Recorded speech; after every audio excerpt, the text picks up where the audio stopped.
Bryce Huff had a legendary Eagles run. Bryce Huff. Oh. You remember the guy that we spent the most money on that offseason, even more than Saquon? Yeah. Spent a lot of money on Bryce Huff. He was on the Caps Off podcast, and he talked about his time with the Eagles. Now, it is interesting to look back and think when he was here, he was not particularly vocal about being unhappy if he was unhappy. I mean, I thought he handled during the season at least, and even since then, we haven't really heard anything from him.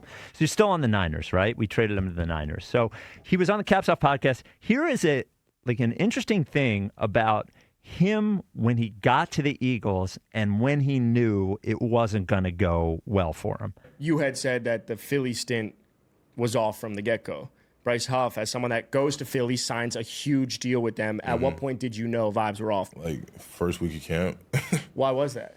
So we had done, like, walkthroughs without pads on. And really OTAs, honestly. I knew it was kind of off. Yeah. Because we went in and we didn't do any pass rush drills the entire OTAs. Like, it was just, like, dropping in coverage. So I'm like, they brought me here to rush, but, like, all we were doing the entire camp or spring camp was just like dropping in coverage and learning coverages.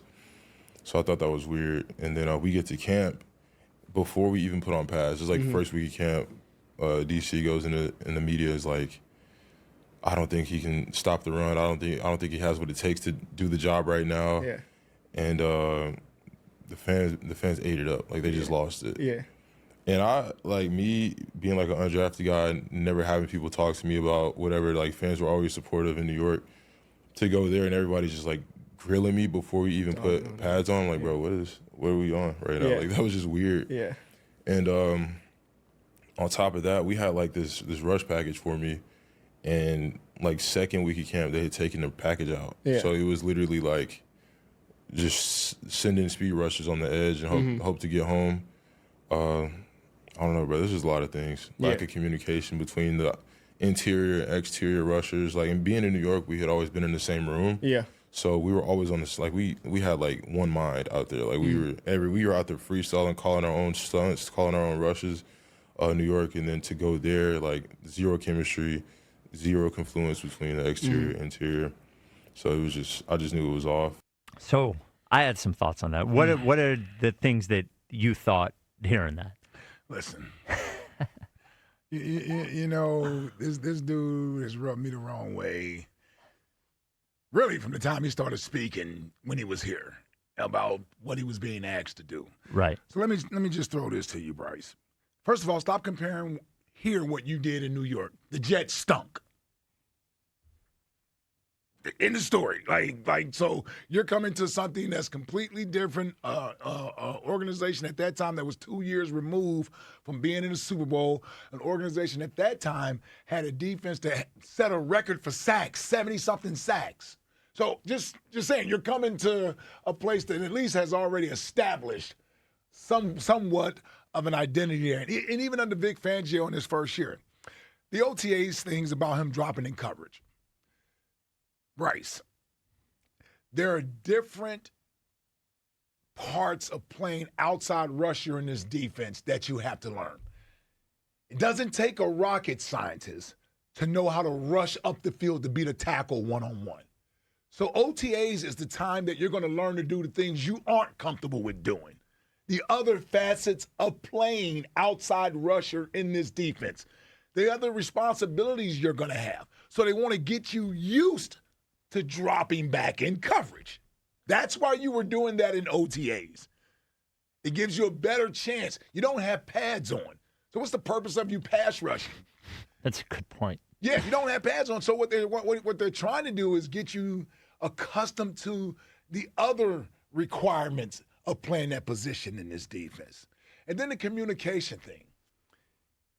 I'm not there, so I wasn't there. Unless you're telling me you went to talk to the coach about what you were being asked to do and no one would explain it to you or tell you, I don't know what – this isn't elementary. They're not going to come up to you and ask, is it okay with you if you do this? Mm-hmm. That's and in these defenses where you got interior rushers, interior linemen versus outside guys, they don't often meet together because you're the requirements of the job is different. So you're in the film session looking at not just the front, the run part of defense, where that's all the defensive tackle probably cares about during that time. You're going to have to look at the coverage part of the defense as well. So you're getting other things taught to you.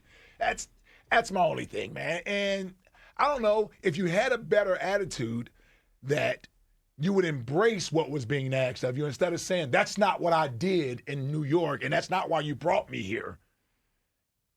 Then maybe you would have succeeded in the defense. All of our antennas were raised. He's right. When Vic Fangio said he hasn't shown you he could play against the run in the past. Right. I think he said, we'll see. We'll see. We'll Yes, see. that's what he said. Yeah. We'll see if that's what he's good at doing. And evidently, you had no interest in playing the run. Well, because all you had been was a third down pass rusher. Right. So they give you $50 million. You got to do a little more than that. They're going to ask you to play the run too. So all of that stuff, right. I had some other thoughts on it. Yeah. The first thing is, that's just me as a former player reacting to all what that I'm true. hearing. All that true. All that true. Wait, they gave you $50 million. It makes me wonder, and we thought about this at the time, how many conversations Howie had with Vic Fangio about this particular player and if they would want him or not. So, I don't know. That's a good question. I do think, because I think the same thing about Devin White. I do think, to an extent, Vic Fangio got here and he was like, I'm going to do things the way I want to do it. Howie, if it didn't work, Vic Fangio probably would have been out on his ass, but it did work. So Vic Fangio has the cachet to do that, especially here now. So it worked. I do wonder, though, also as well, if when Howie Roseman is having the conversations with Bryce Huff about coming here and Bryce Huff's agent about coming here, I wonder if they say to him, look, we're gonna let you do what you do. Now I have no idea what the other offers were. Maybe the money was just so much more here than anywhere else. He just said, I'm going to take that money. Sure, it's a possibility. He needed a pass rusher. Yes, yeah. but I do wonder if those conversations were had, because it's very clear that Howie and Fangio, I don't know, not same page. They definitely saw it differently. We're looking for different things from their edges, because those conversations I would have with BG every week, BG would be very clear about, look, we're doing this as a group. We're not doing this individually. So, so that's going to mean less stats. It's probably going to mean less sacks. All that sort of stuff is one of the things, and I think what we heard from Fletcher Cox, he didn't say his name, but it's one of the things I don't think they liked about Hassan Reddick, because Hassan Reddick just wanted his sack. Yep. The other thing that I thought was, he didn't even say Fangio's name. He said the DC, which is funny. He clearly didn't like Fangio. But the other thing that came with this that is obvious, and we'll hear it in another clip coming up, is he said, look, Fangio says publicly that, or the DC says publicly that I can't, handle the run. Then all of a sudden everybody's on me. I'm not used to that.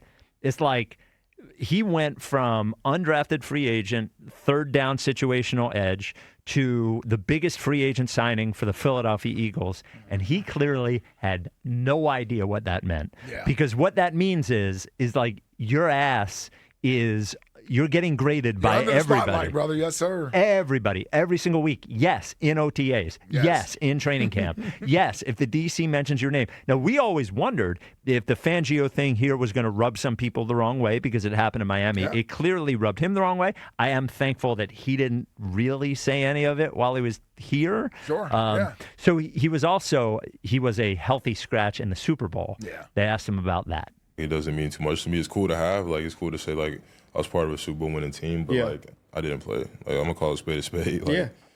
And I didn't play for the second half of the season. And the way that went down, me finding out that I wasn't playing, I lost so much respect for the people involved in that. Yeah. So, but it is what it is. Now, listen, I can't fault him for feeling that way. Yes. Yeah, that's a personal thing. Yes. Right? Your pride is hurt a little bit, Yeah. right? But you had to read the writing on the wall if you weren't active Yeah. in all those other games, if you didn't play in all those other games. Well, he had the injury, and then he just never came back. Yeah.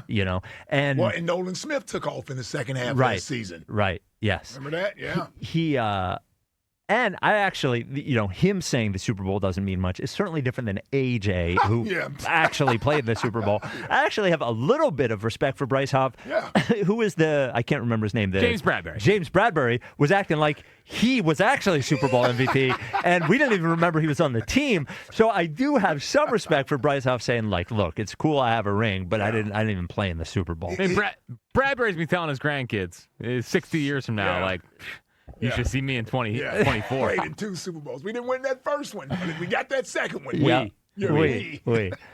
And then I was injured. Yes. The phantom injury. Yeah, the phantom injury. Remember they're going to move him to safety? That was you ought to see him now. Oh, really? Yeah. Because he put on a couple? Oh, yeah. He's certainly safety level now. Outside linebacker level now. And then there was a little bit more on Bryce Huff on Eagles fans. For the fans, especially like Philly having that, they like take pride in going after people. So, They're yeah, they take pride in being for sure. But I mean, behind the scenes, things definitely do get a bit more intricate. But I do I got love for the guys in the building, like locker room. Like all my teammates were lit. Howie was a real one the whole time I was there. Like It's the best GM in football. Ups and downs, like Howie was a real one for sure. I'll say that much. But yeah, I mean, when it comes to ball, like it just didn't work out. Let me tell you. The guy that gives you $30 million is the real one. Yeah. No, listen, and there's no doubt that Howie, who put his neck on the line, signing Bryce Huff, was going to have conversations with Bryce Huff. Yes. During that time, when Bryce Huff is frustrated, he's not playing, he's not active. Yeah.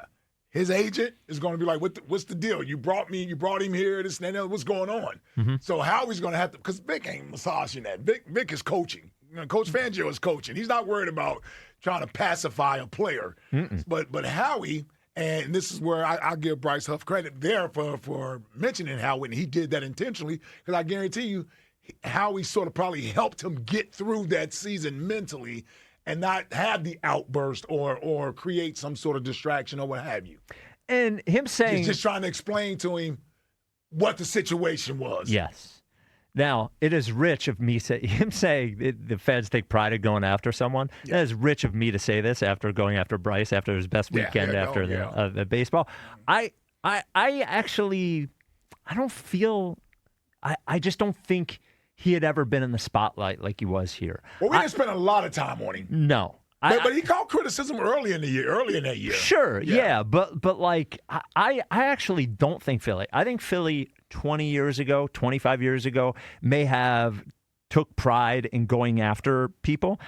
I think as far as fans are now, I think fans at this point generally want to give you every chance to be great. Like now maybe it's after you've been good or something like that, but I didn't think that people here were like that Bryce Huff was in the bullseye the entire time. I actually think we criticized Howie more for Bryce Huff than Bryce Huff for Bryce Huff, generally. Yeah. I agree. He did have Elliott in his corner. Yep. Bryce Huff. And listen, it was Bryce Huff. He didn't mention that today. No, he didn't. Bryce Huff and Devin White. Yes. Yeah. Both of them. Yeah. Well, Elliott wasn't a huge Fangio guy. He was not. Yeah, well, because he was the Jonathan Gannon guy, right? Yes, of course. Even though Fangio is the godfather of the defense, you would think that would make him, like him. Yeah. But once again, he doesn't like when talented players aren't part of the scheme. He's not a scheme head. No. Like He just wants you to go win. Wants you to go be better than the other guy. Just do it. Yeah, Elliott, just for resume's sake, not a big Fangio guy, not a big Quinyon Mitchell guy, was a big Bryce Huff guy, was a big Devin White guy. just so we're clear on, and that's the guy who's telling me about the Super Bowl season. I know. Yeah, and not to bring it up, but I think we have to address one of the elephants in the room surrounding Elliott's old takes. What? He was also a Kool-Aid McKinstry guy in the draft and a Terrion Arnold guy in the draft. He was. Terrion Arnold. Armstead. No, Terrion Arnold. Who was Terrion? Is that the guy who just got in trouble? Yes. I thought it was Armstead. Over Quinyon. Yeah. Yeah. Well, I'm kind of glad. Arnold too. Yeah. Well, I'm glad we don't have him now. Well, here's the thing. Yeah. Let's be honest. Quinyon played at Toledo, so other than watching Quinyon on YouTube, videos, how would you know? Let's not act like everybody spent the offseason saying we need to get Quinyon Mitchell to be our corner. Yes, that's definitely a lot of true. revisionist history on Quinyon. Now, Terrion Arnold, if you haven't heard, was arrested on kidnapping and robbery charges, and could get life in prison. So Man, So, that's a serious turn of events right not there. great. My Man. advice to you is if somebody steals something from you, do not take Yeah, let the police handle it. that situation into your own hands. Yeah. I wouldn't. That wouldn't be me. Especially if you're an NFL player. 100% if you're an NFL player.